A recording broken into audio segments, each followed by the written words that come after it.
Hi, my name is Shaheen Rabbani, also known as Amir Hossein Rabbani. I'm presenting our latest work on real-time fluid simulation using a novel technique called Poisson filters. This work is done at Laforge R&D Ubisoft Montreal in collaboration with McGill University. We introduce a non-iterative, non-data-driven, and GPU-friendly pressure projection solver called compact Poisson filters to simulate Eulerian fluids in real time. Our method achieves up to 10 times faster simulation runtime and up to 30 times faster projections, making it possible to simulate the notoriously expensive Eulerian fluids at interactive rates in high-resolution domains. In this video, we are going to examine the problem, which is solving the famous Poisson equation in the context of Eulerian fluid simulation. We go over the details of our modal GPU-friendly solution, then we see the performance results as well as some demos, and finally we see how Poisson filters should be implemented on GPU to maximize the performance. So what's the problem we're solving? We solve for the Poisson projection step in Eulerian fluid simulation, which is often quite expensive, but equally important in mass conservation in incompressible fluids. This step is directly related to solving the famous Poisson equation. So the problem to solve is, given a divergence of the velocity field omega, what is the pressure that satisfies the Poisson equation? This pressure is used to correct the velocity field to achieve mass conservation. Solving this equation is one of the most crucial steps in achieving real-time fluid simulation. To understand the importance of this step in real-time applications, we can look at how much it costs. In Eulerian fluid pipelines with traditional CPU-GPU iterative solvers, a big chunk of the computation is spent on a single projection step. For example, in 2D and for a typical relative low number of solver iteration value of 32, almost 83% of the total computation is spent on projection. This is the bottleneck that we would like to improve. We need sufficiently large numbers of iterations because the more iteration we have, the higher visual quality we get from the simulation. The same cost-quality ratio, more or less, is true for 3D solvers as well. This bottleneck becomes more important knowing without the projection step we basically have no fluid, and the velocity field doesn't evolve much. There are a lot of solvers out there to do this. GPU iterative solvers are the most common methods in interactive applications because they don't need any pre-computation for object collision, but they are often very expensive. GPU-based spectral methods often require a pre-computation step for object collision, which makes them not suitable for interactive applications, but they are fast because they are parallelizable. Machine learning methods are somewhat flexible for object collision, and they are fast, but they are often hard to reproduce and hard to generalize to cases outside the training dataset. Poisson filters sit nicely on a sweet spot in between iterative and spectral methods, combining their benefits and avoiding their drawbacks.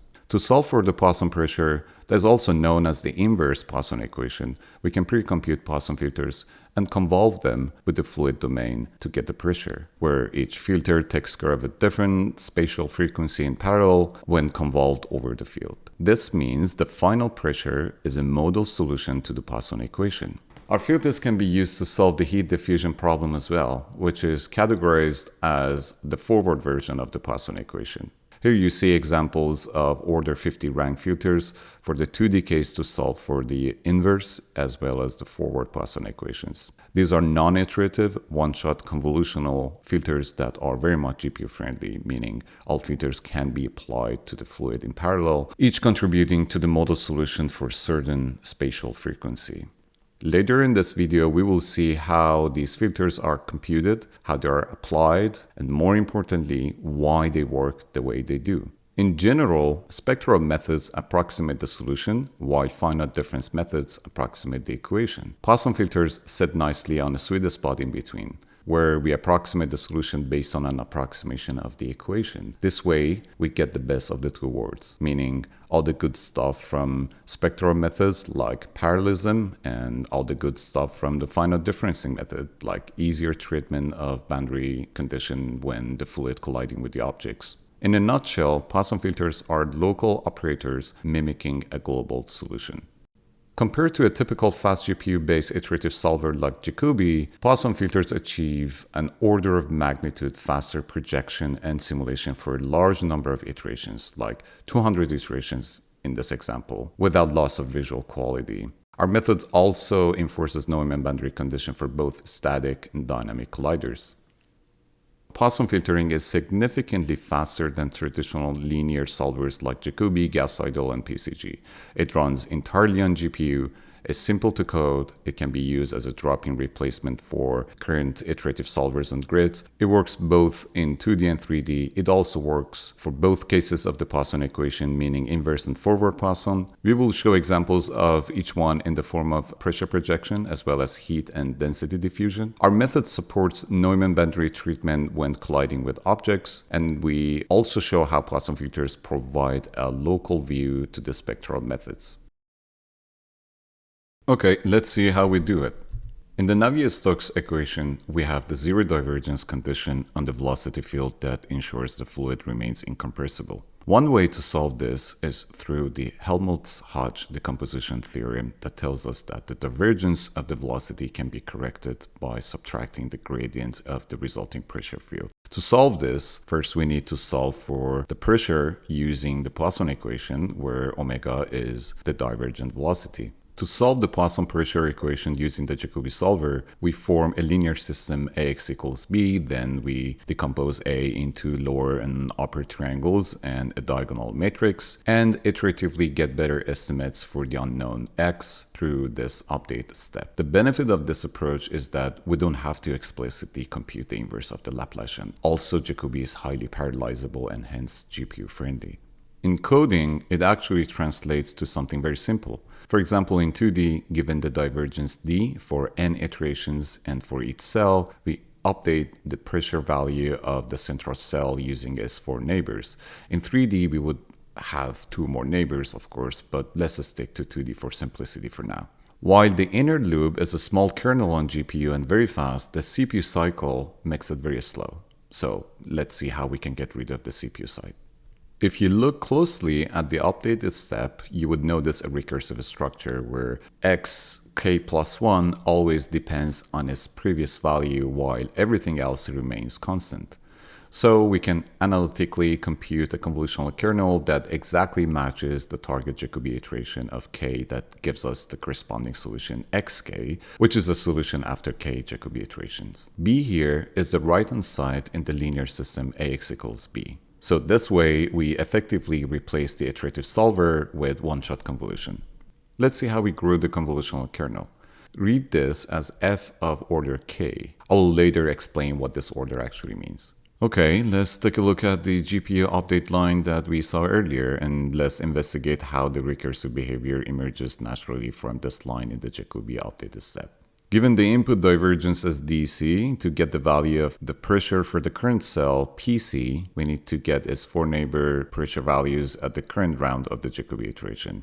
This means we need to know, for example, the value of P West at the last round, but in there we see P West was also computed from its 4 neighbors at the previous round, and same thing for P East and P North and P South. You probably already guessed that we can repeat the same unwrapping for the cells in the previous round to go even further back in iterations. And you're right, that's exactly what we do. This unwrapping process gives us a recursive structure. As we unwrap more cell values back from the previous rounds, we reach more and more cells, collecting more and more information about the pressure in farther parts of the domain.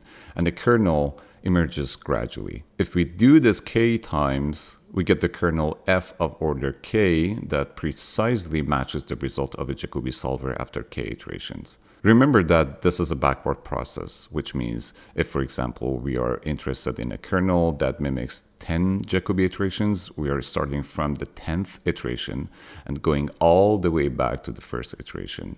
So reaching the first iteration is always the base condition for our recursion. So far, we only talked about solving the pressure projection problem. We can show that a similar update step can be used to solve the heat diffusion problem because of using the same implicit Poisson operator inversion. More generally, when solving for a new value of x at the next iteration k plus 1, given the right-hand side b, we can introduce two scalars, alpha and beta, in our updated step, and then set the value of alpha and beta depending on whether we are solving an inverse or forward version of the Poisson equation. This gives us a nice unified kernel that can be used for either types of the Poisson equation. Remember, when we say inverse and forward Poisson equations, we mean in the inverse setup, f is given and phi is unknown, and in the forward setup, phi is given and f is unknown. People call these equations different names, but we find it more helpful to introduce our own terminology. The right-hand side B can be the central thermal in case of solving the diffusion problem, or divergence if you're solving the pressure projection problem. Now, to grow our kernel, we need to plug in the right alpha and beta values. Alpha is computed from the cell size only for pressure projection, shown here as delta x, while for diffusion, we also need to include diffusivity coefficient kappa and the time step delta t. Beta simply controls if we are doing things in 2D or 3D, and in the case of solving for diffusion, it needs to know about alpha as well. Please note that we have now two more neighbor cells in 3D, back and front, which are shown by subscripts B and F here. You can find the details of deriving alpha and beta in the paper. Now, here is an important detail to pay attention to. In the kernel growth equation, we intentionally use uppercase X and uppercase B to indicate that our system is not in the vector form, or as we would like to put it, it's in the matrix form. This means it doesn't matter if we work with a 2D or 3D fluid domain, we keep its dimension as is. So in 2D, the system Ax equals B consists of 2D matrices, and in 3D, everything is a 3D tensor. This is contrary to more familiar vector form linear system Ax equals B with lowercase x and lowercase b that you typically see in textbooks, where the domain X as well as the right-hand side B are flattened to become vectors. The benefit of keeping things in the matrix form is that it makes a couple of things a bit easier. One is that treating the boundary condition becomes easier to formulate, and the other one is our GPU implementation becomes more straightforward, as you will see later. Again, please see our paper for details on the difference between these two forms. We can visualize how a Poisson kernel grows as a function of alpha and beta that are collected recursively and over multiple iterations. So for example, in 2D computing, an order 1 kernel corresponds to the result of one Jacobi iteration. As we do more recursions to get higher order kernels matching higher target Jacobi iterations, an interesting staircase structure shows up. In practice, we don't need to compute anything symbolically like this, and we just recursively collect alpha and beta coefficients in our code. Here you see an animated visualization of an inverse Poisson kernel growth for a 2D domain and for a cell size delta x equals 1 and the dimension d to be 2. From these values, we get our alpha and beta values and plug them into the unified kernel equation. As we increase the target Jacobi iterations, our kernel gets more and more refined in terms of extension and smoothness. Basically, as the kernel order grows to higher orders, we reach farther and farther cells, which makes intuitive sense. Ideally, a Poisson kernel should have an infinite bound reaching every single point in the fluid domain. Okay, let's recap what we have achieved so far. To solve for the pressure P given an input divergence, iterative solvers are often used to get the implicit inversion of Laplacian after k iterations. While the algebraic operations are often done on GPU, these iteration cycles are done on the CPU side, which creates a computational bottleneck because we need to go back and forth between CPU and GPU many times. In contrast, our one-shot convolutional Poisson kernel precisely matches the result of a Jacobi solver of the same order, but it only needs one CPU call per dimension, meaning in 2D we only need 2 CPU calls, and in 3D we only need 3 CPU calls. So to do the pressure projection, we just need to convolve the divergent field with the Poisson kernel to get the pressure, then use it in the correction phase to get the final velocity field. But you might ask, why convolution? To answer this, without getting too much into details, We can think of Poisson kernels as an approximation to the true solution to the Green's function on an infinite domain. Since the equation is linear, we can get the solution for multiple Dirac impulses by summing up the Green's functions. More generally, we can convolve the right-hand f with the Green's function to get the solution.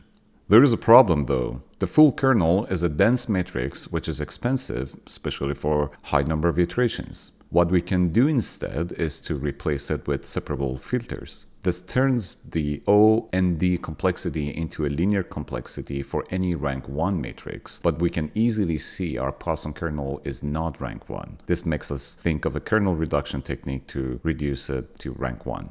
To do this, we can perform singular value decomposition. While a more familiar decomposition gives three matrices U, sigma, and V transpose, we can instead see it from a different angle, that is, canonical polyadic decomposition, or CPD for short, which is expressing the matrix as a sum of rank 1 matrices. We can then compute the separable filters for each rank 1 matrix to be the outer product of two vectors multiplied by a scalar, which could be the corresponding singular value or the eigenvalue depending on what method we use in computing these vectors.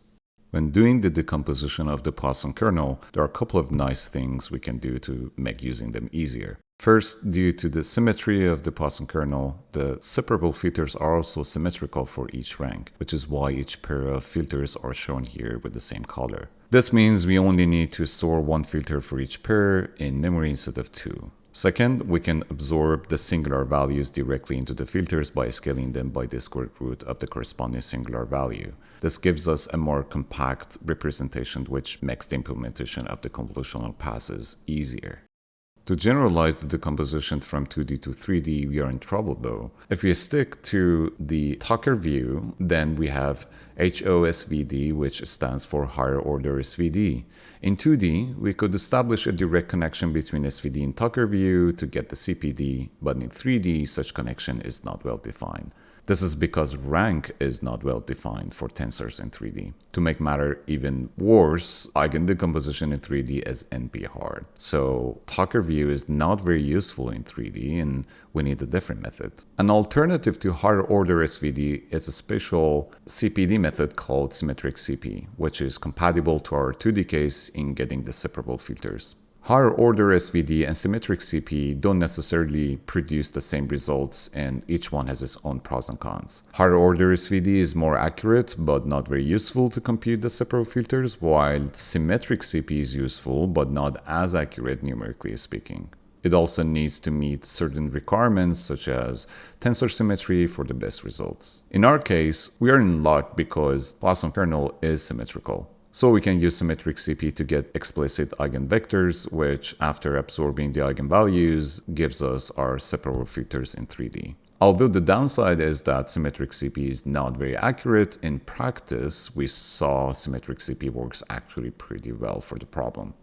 In summary, we are replacing the expensive full kernel convolution with a much cheaper convolution of eigenfilters and then sum them up to get what we want. Doing this is the main reason that our method is very fast, especially because these rank convolutions can be done in parallel on GPU. Computing using these separable filters are the key elements in taming the computational cost of solving the Poisson equation to go from a polynomial behavior down to a sublinear behavior.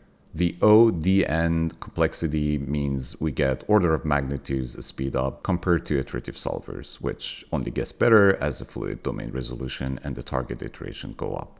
Before ending this section, let's recap how we put together all the bits and pieces we have seen so far to get a step-by-step algorithm. Given the convolutional version of the Poisson equation, first we grow the Poisson kernel f of order k for a target iteration of k. Then we perform symmetric CP up to a desired rank. We absorb the eigenvalues in the eigenvectors and we get our filters. These filters are symmetrical and identical, so we just need to keep one of them. Now, for example, if we want to solve the Poisson pressure problem, we plug in the pressure and the divergence, and we do a multi-rank convolution to solve for pressure. This involves three convolutional passes, vertical, horizontal, and fiber to get the solution.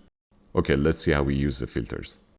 Here you can see everything in action for a 2D slice of a 3D simulation. We expand the input divergence texture in 8 channels using 2 RGBA textures, where each RGBA channel carries the information of a single rank, then do 3 convolutional passes for each dimension, and finally sum them up to get the pressure.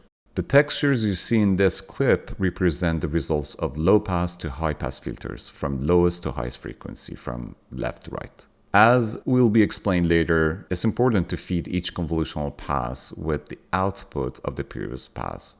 It's an easy mistake to use divergence as input for all 3 passes in parallel instead of sequentially. Doing the rank filter convolutions give us a modal solution as the sum of individual local spectral solutions for different frequencies. Just remember, you don't have to use 8 ranks always, just pick up the rank that works best for you. Please note that care must be taken when we deal with choosing the proper rank. While in 2D we get lower to higher frequencies from left to right with a strictly decreasing eigenvalues, the same is not necessarily true in 3D, meaning due to numerical properties of the symmetric CP method, when computing the 3D filters, there is no guarantee that we get sorted eigenvalues. In other words, it's not safe to generate 8 ranks during the composition and then, for example, choose only the first 5, thinking we are capturing the first 5 dominant modes. If, for example, you really need just 5 major modes, do it at the time of the composition, not at the time of application. Another thing is that you can use fewer ranks than what we are seeing here. We found 4 to 6 ranks sufficient in 3D. For 2D, even using the first rank captures more than 85% of the variance, giving us good enough solutions. Was getting the filters all we could do? No. It turns out we can do more. If you look at the filters, you can see a lot of very small values, so we can set a threshold to trim them down without affecting the solution much. This trimming helps with both memory footprint as well as the runtime performance. We can also do a bit of analysis to understand more about the convergence properties of our method when we play around with things like rank and cutoff threshold. For the purpose of convergence analysis, it's safe to consider an infinite domain so we don't have to worry about how much dealing with the boundary condition is affecting our solution. The infinite domain is achieved by dynamic padding, which is just enlarging the domain so much that a certain target iteration never leads to reaching the boundaries of the domain and bouncing back inwards into the domain when collecting pressure values. If we compare the solutions of the Jacobi iterative solver and a Poisson full kernel for randomized input without doing any decomposition, we observe the difference between the ground truth Jacobi and our kernel is almost exactly the machine precision, meaning these 2 methods are effectively the same in terms of convergence. We can better see this in the lower right convergence plot, where the residual of these 2 methods match almost perfectly for a target iteration of 6C and a Poisson kernel of order 6C. Since our Poisson kernel is based on a ground truth Jacobi solver, clearly as convergence properties can never beat the ground truth. This means the convergence curve of the Jacobi always acts as a lower bound, where doing anything to the kernel like doing a decomposition, selecting different ranks, or trimming the filters will push the residual up in the convergence plot. We call this upper region the working area. It's up to the user to choose where they want to be in this working area by setting the variables that control the filter's computations. So for example, if we do the kernel decomposition and only use the first rank, we end up having a pretty poor numerical results compared to Jacobi. But as we increase the number of ranks, we see the residual gets better and better. So in this particular example, you see as we use more and more ranks, we get closer and closer to the ground truth Jacobi residual. So for rank like 8, the 2 residuals are virtually indistinguishable. We are only showing the absolute error up to 2 decimals, so the range of the lower left heat map is not really 0, but very close to 0. We can even observe that visually, the solutions to Jacobi and Poisson filters are virtually the same. Now, if we start trimming the filters with a truncation threshold, you see as the threshold gets more aggressive, the residuals of the Poisson filters get worse and worse as expected. Trimming the filters have direct effect on the computational cost. The harder the threshold, the faster the solver, and the worse the quality. Hopefully these examples of comparing different ranks and cutoff thresholds give you enough insight to know how to control the trade-off between the quality of the solution and the computational cost of the filters. To deal with the Neumann boundary condition, we introduced the mirror marching algorithm. Mirror marching is applied simultaneously with convolving the Poisson filters. It's done individually for all 3 dimensions and for each cell in the domain. To understand how it works, consider this example. Assume we have a couple of colliders in the domain, and let's focus on computing the pressure value for a cell marked here as big O.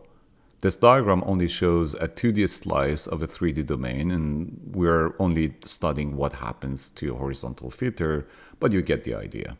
This is how it goes. To get the pressure value for a random cell O, we need to place the center of the filter on that cell and sample the divergence of the domain in the spots where the filter is overlapping the domain. The convolution involves collecting values to the left and to the right of the filter center. The result of the convolution will be a scalar value, which will be the cell pressure that we want. So say as we are going over the overlapping filter values one by one, we encounter a domain cell that falls into an object, for example, the 9th sample. But we need to sample the divergence for the 9th cell somehow, which of course doesn't exist. The mirror marching algorithm is actually very simple. Start from the central cell O, march incrementally towards the cell that is occupied by a collider, and as soon as we encounter the edge of a collider, bounce in the opposite direction and keep counting. In this example, we want to reach the 9th cell, but on the way we hit a collider at the 6th cell. So we move back 1 cell to go back into the free domain, reverse the marching direction, and count 3 more cells to reach 9, which was the index of the sample we were interested in. We sample the divergence here and use it in the filter computation by multiplying it by the filter value at the cell marked by R. We do this for every single filter value. This way we always have a valid divergence value to use along the Poisson filter. Now let's look at a more challenging case. The sample cell is located far right. Although this cell is not inside any collider, still its divergence value is not valid because marching towards the cell involves going through an object. What we do in this case is keep bouncing off between boundaries until we have counted enough cells to reach the offset value from the center of the filter. This means first we count 6 cells to the right, we encounter a collider, we bounce in the reverse direction without incrementing the counter, take 12 more steps, again reach a collider, bounce back 1 cell, count 2 more cells, and now we have finally counted 20 cells, which matches the original sample index of 20. We sampled the divergence here in the free domain, and voila, we have successfully got a valid divergence value. In general, if the sample is too far from the filter center, we keep bouncing off the colliders. There is no limit on how many times we are allowed to bounce back and forth. The same technique also applies to domain wall boundaries. The important thing to remember is that we always count the free domain cells.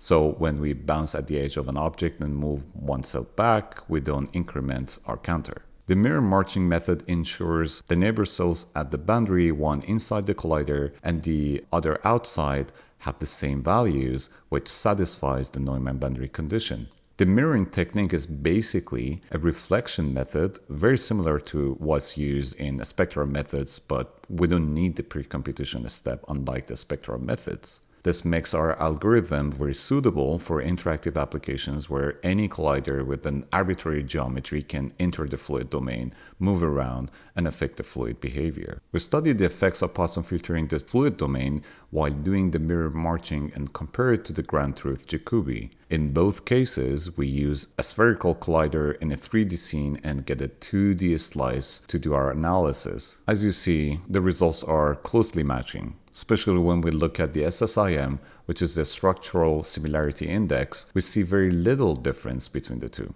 This means the structural properties of the fluid is not damaged by the Poisson filters. We'll also observe that there is less than 2% error in 99% of the domain, where the object boundaries are almost perfectly satisfied and the wall boundary conditions are 100% satisfied. Let's look at the performance results. We used a decent RTX 2070 GPU in our profiling. Here we compare the baseline Jacobi and our Poisson filters runtimes for the Poisson projection solver as well as the whole simulation. The comparison is based on 3 target iterations for the Jacobi solver and the corresponding filter orders. As an example, for a target iteration of 300 and for 60 by 64 domain, we get around 110 times speed up for the 2D solver and 59 times the speed up for the same solver, but for much larger resolution of 256. For the full simulation pipeline, which involves many other steps in addition to the pressure projection solver, we get 14 and 12 times the speedups respectively. Similar speedups are also achieved for the 3D case. The runtime gains in 3D are relatively less than 2D, but still we observe an order of magnitude speedup in 3D as well. You would also notice that we gain more speedups from the Poisson filters as we increase the target iteration both in 2D and 3D. This is an expected behavior because Poisson filters turn a polynomial computational cost into a sublinear one. So our method shines even more when higher quality simulations are of interest. This sublinear behavior is even more evident in this plot. Compared to some of the well-known iterative solvers like Jacobi, Red-Black Gauss-Seidel or RBGS for short, and preconditioned conjugate gradient or PCG for short, the cost of our method barely increases with higher target iterations. Also, for a given desired residual, our method performs an order of magnitude faster compared to the others. Although the residuals we get from Poisson filters are not a match to something like PCG, we find the results quite satisfactory for real-time applications. The convergence cost plot might be a bit tricky to be understood properly, so let me try to explain it. We have 3 dimensions in this plot: convergence and cost as the 2 axes and a color-coded target iteration, which goes from the first iteration, shown here as blue, to the last iteration, shown here as red, to indicate the increase of the target iteration for each solver. Let me give you an example of how we can read this plot. Say we want to compare and order 200 Poisson filters to RBGS. We see for the same desired residual, Poisson filters run approximately 4 times faster than RBGS, and for the same desired cost, the Poisson filter solution results in a residual that is almost twice as better as RBGS. Okay, time for some demos. We can run simulations at interactive rates for quite high resolution domains where boundary conditions are pretty well satisfied even for challenging scenarios like the purple bunny. For the pressure projection alone, we achieve up to 30 times faster solver runtimes in 3D and up to 100 times faster runtime in 2D. For the whole simulation pipeline, the speed up factors are about 10 times in 3D and 15 times in 2D. Here you can see an example of forward Poisson solve for density diffusion. You can particularly probe for the behavior of the smoke around the bunny collider surface. Also notice adding the Poisson filter-based diffusion to a domain with about 9.4 million voxels only adds about 10 milliseconds to the whole simulation pipeline, which is an order of magnitude faster than iterative solvers. We also experimented with solving the heat equation on quad mesh surfaces. We didn't consider the curvature of the space, so our results are not necessarily accurate, but this demo shows a potential application of Poisson filters for future work. On the left, you see the heat diffusion, and on the right, you see a few examples of how vertical and horizontal filters are applied to the curved surface. Our fast pipeline also allows for live editing this disastrous situation at the gas station.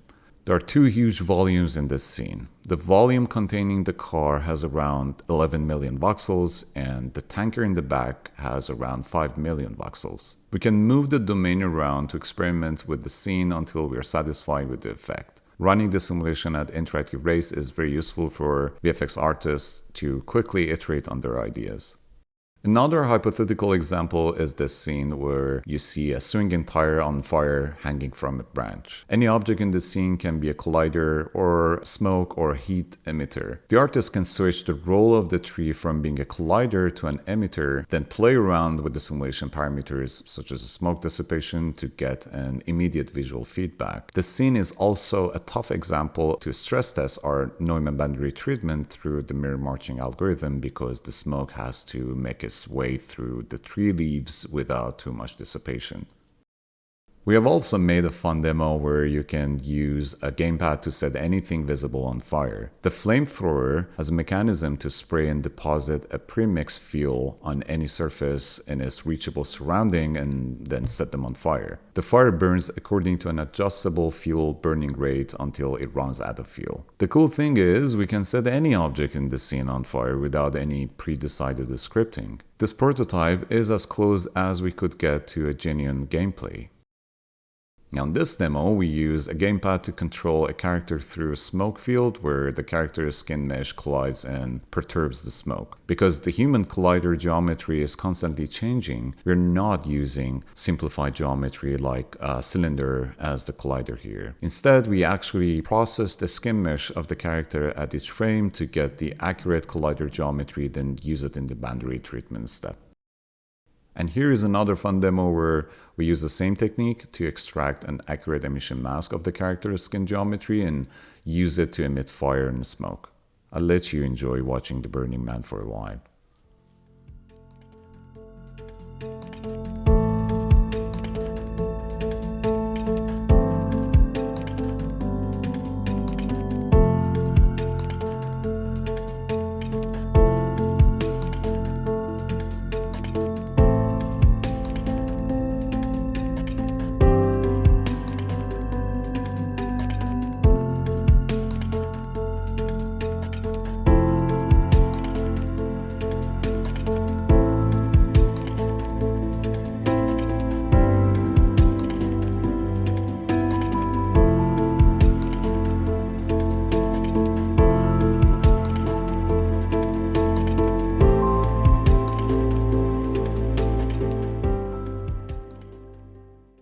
Let me wrap up this video by quickly going over some points about the implementation of the Poisson filters in your code. We have released the code. In there, you would find the Python code to generate the filters based on your own custom simulation settings. We have also included a large database of 2D and 3D filters that are ready to be plugged into your C++ or HLSL shader code for many different target iterations. Computing the Poisson filters, especially for 3D applications and very high quality target iterations, might take some time, so you might find this pre-computed filter database useful. Having filters either from the generator or the database, you can directly copy them into your code. Choose any of the available orders that suits your application. Then, for example, in a HLSL code, you would have a bunch of float forwards where rank values are stored in RGBA channels. For example, for 8 ranks, it's sufficient to use 2 arrays of float 4, each storing 4 ranks. The filter values are not truncated by default, so based on your runtime needs, you can further truncate them to get rid of very small values to save some memory and get faster runtimes. After trimming the filters, and because of the symmetry of the filters, you can just store half of each filter and reconstruct the rest when you use them in your convolution loops. This means the memory footprint is not only small, but it also remains small for very high filter orders. This plot shows values for different filter cutoff thresholds shown by sigma. You can compare the untruncated memory footprint shown by blue with a few examples of some other cutoff thresholds. The memory footprint after truncation demonstrates a sublinear behavior, meaning it barely increases as the filter order grows. Remember, a sublinear behavior also means it's safe to apply mild to aggressive truncations without really hurting the solution. Since the CPU-GPU implementation is not provided in the code release, I'm going to highlight some important details that you need to know for implementing the solver properly. Let's look at an example of using 8 ranks for computing the Poisson pressure, where the input-output are 2 scalar fields, divergence and pressure, stored in single-channel flow textures. First thing we need to do is to expand the single channel divergence into 8 channels for 8 ranks. This means we need to copy its values into 8 channels into RGBA textures. We also would like to minimize the read-write latency on this GPU side, so we need to use a ping-pong method where we swap the ping and pong on the CPU side at each turn. A full convolutional pass of the Poisson filters involves convolving in 3 directions for a 3D domain: fiber or depth, horizontal and vertical. It's important to feed each pass with the output of the previous pass. A common mistake we have seen in adopting our method is to use the divergence as the input, for all passes. So you want to be careful about this part. You would also need two shader codes, one for convolution and one for summing up the results of each frequency modes in a channel at the end to get the full solution for the pressure. Another common mistake is to sum up the channels after each convolution pass. Keep channels separate until the very end where you want to sum the rank solutions. Okay, with all this, let's do the convolutions. Starting from the expanded divergence in two float 4 textures, we do the fiber convolution and save the results in two float 4 temporary textures. Remember, R14 and R58 means the first and the second 4 ranks that together give us 8 ranks. Now back to CPU, do a pinpoint swap, do a horizontal convolution, and save the temporary results to be used for the next convolution round. Repeat the same steps for the vertical convolution. At the end, we're ready to collapse all 8 channels into one to get the final scalar values for the output pressure. We pass the output of the vertical convolution, which already contains the results of all 3 convolutions, to a simple shader that does the summation for us. And voila, we get the final pressure.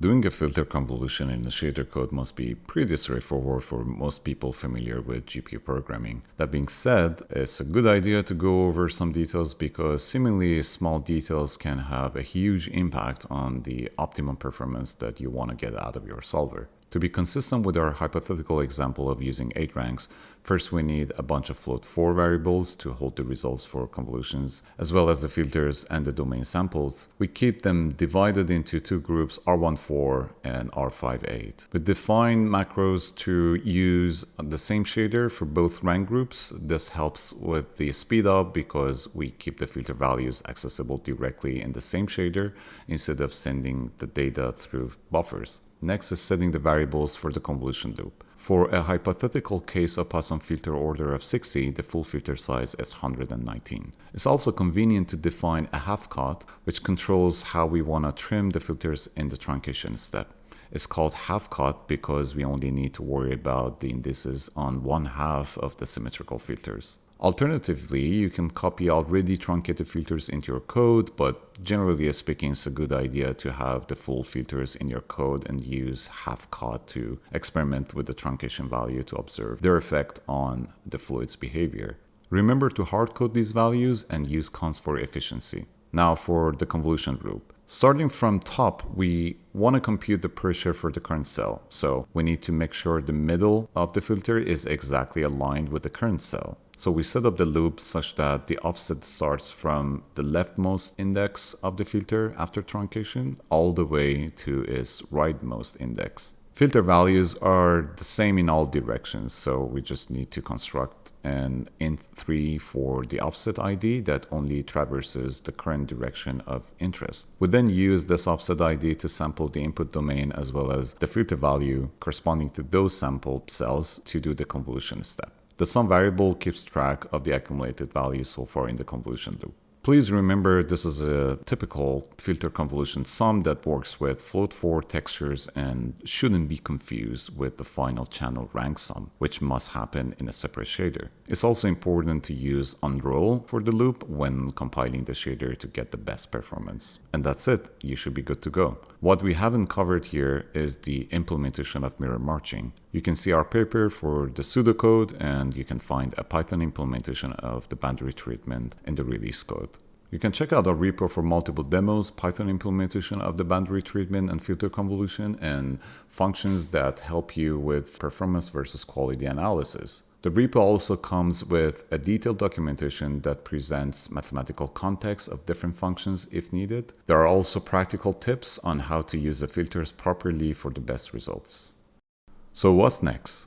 We would like to apply our method to viscous fluids and consider addressing the Dirichlet boundary. Current way of computing filters is intrinsically slow for very high filter orders due to the nature of the problem being MP hard. It would be interesting to find faster decomposition methods. We also like to generalize our method to the curved surfaces. Since the application of the Poisson equation is not limited to Eulerian fluid simulation, it would be nice to explore the usage of our filters in other domains such as image inpainting and surface reconstruction. Finally, using our accelerated solver in multi-grid methods as a smoother to make them even faster through reducing their cycles seems to be a very promising next step. Thank you.